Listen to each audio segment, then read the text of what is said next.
दोस्तों और भक्तों, आज हम आपके सम्मुख भक्त संत तुकाराम जी के बारे में, जिनकी जयंती आज ही मनाई जा रही है। तो दोस्तों, अगर हिंदी पंचांग के हिसाब से आप देखेंगे तो संत तुकाराम की जयंती आज मनाई जा रही है। उसके बारे में मेरा यह कर्तव्य बनता है कि आपको संत तुकाराम जी के बारे में कुछ बताऊं। तो दोस्तों, आइए शुरू करते हैं।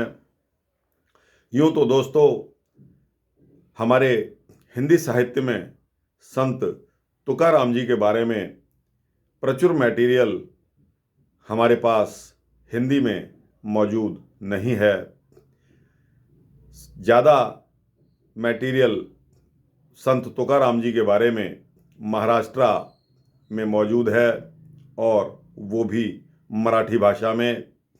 लेकिन फिर भी मैंने अपने प्रयासों से जो कुछ भी उसका ट्रांसलेशन मैं कर सका हूँ, वह आपके सम्मुख रख रहा हूँ।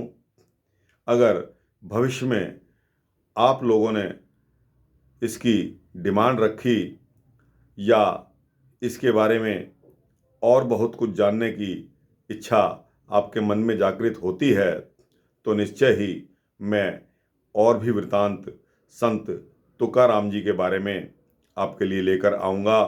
यह मेरा वायदा है आपसे। तो दोस्तों, आइए शुरू करते हैं संत तुकाराम जी के बारे में।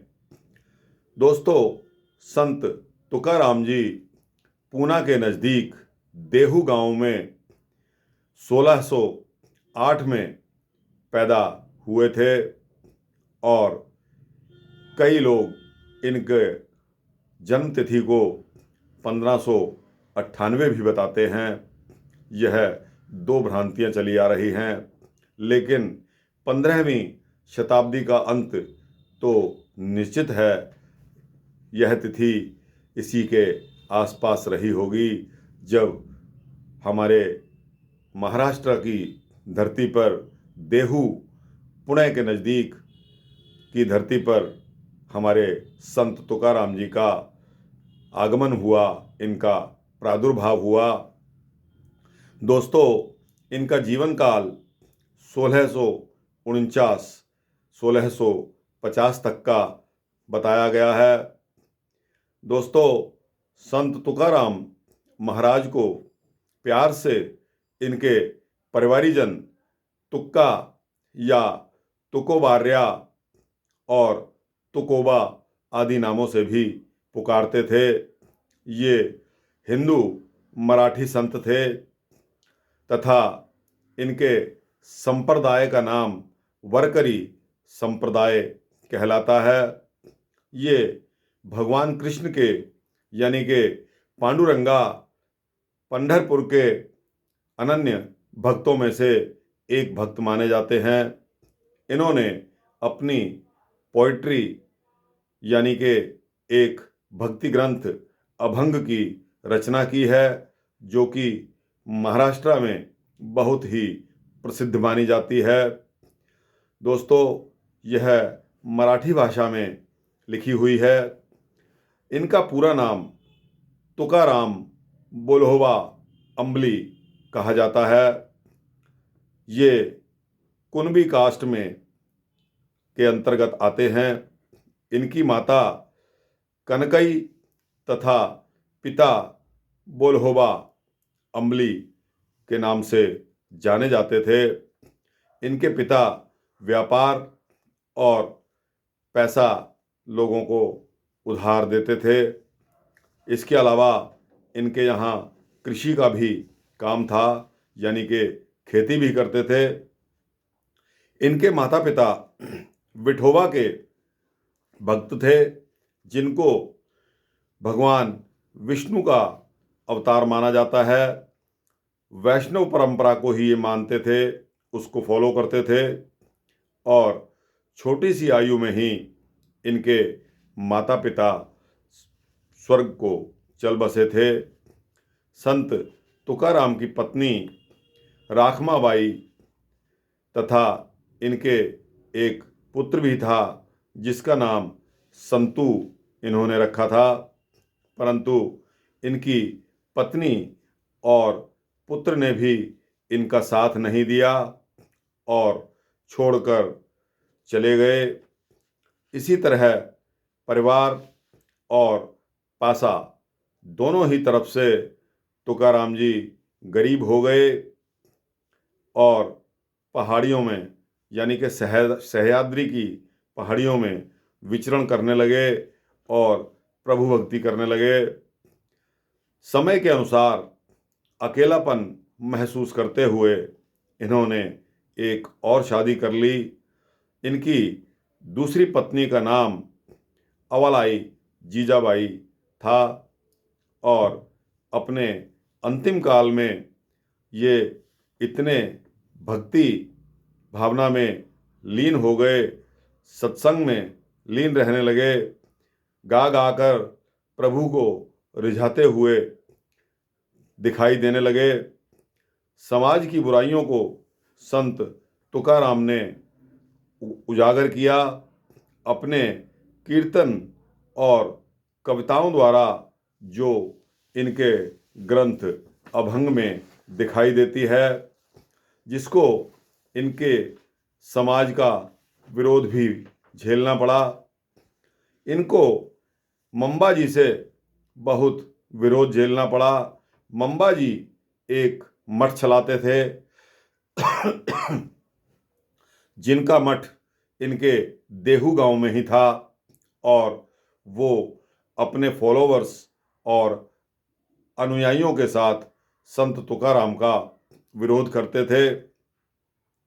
हालांकि तुकाराम ने इन मठ वालों को संतुष्ट करने के लिए अपने मंदिर का कामकाज भी सौंप दिया, मगर क्योंकि तुकाराम जी से ये लोग जलन रखते थे, क्योंकि तुकाराम की प्रसिद्धि और ख्याति दिन दूनी और रात चौगुनी बढ़ती जा रही थी और ये इतने धार्मिक थे कि लोग इनके चरण स्पर्श करने लगे। इस जलन से मुंबा मठ के लोग इनसे नफरत करने लगे।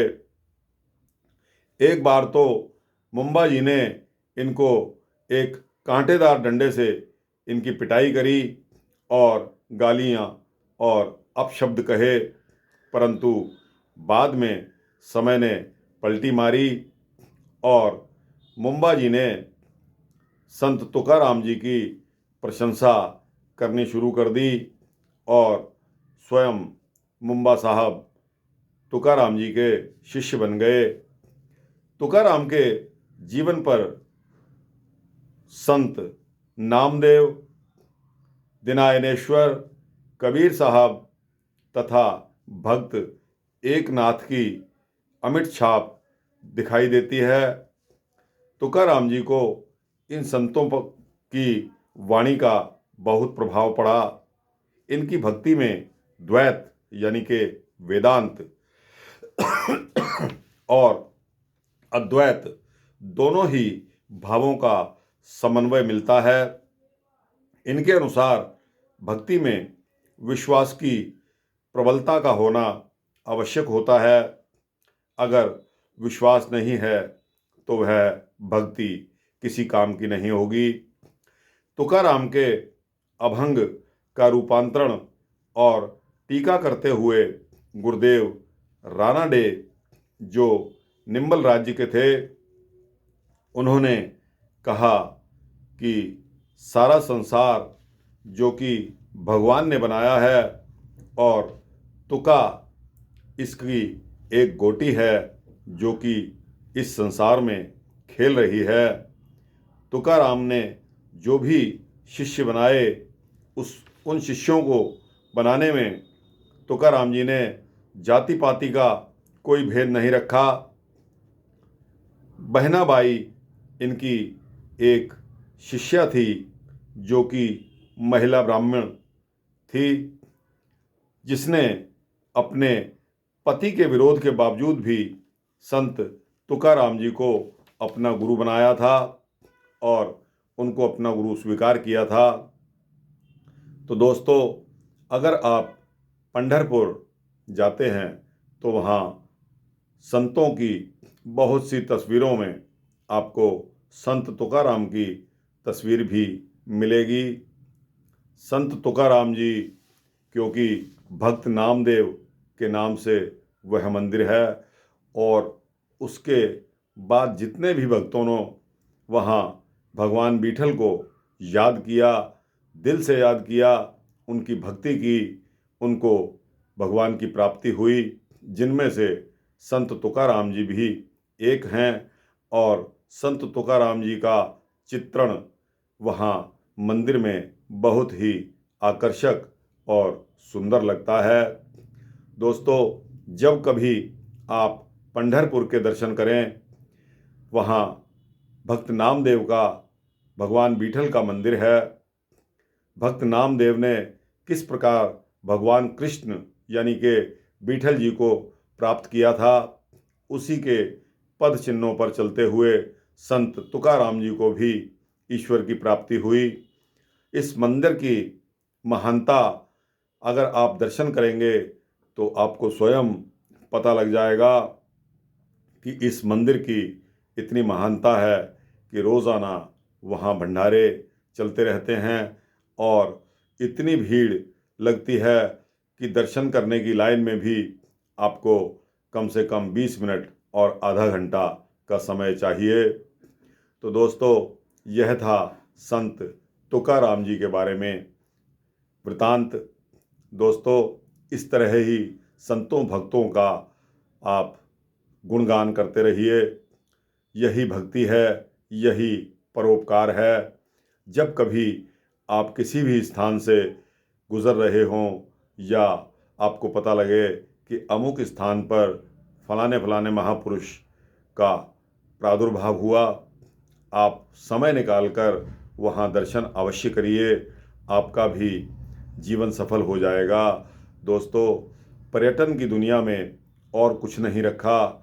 भगवान को याद करते रहिए, भगवान के भक्तों को भी याद करते रहिए, आपका जीवन भी पार उतर जाओगे।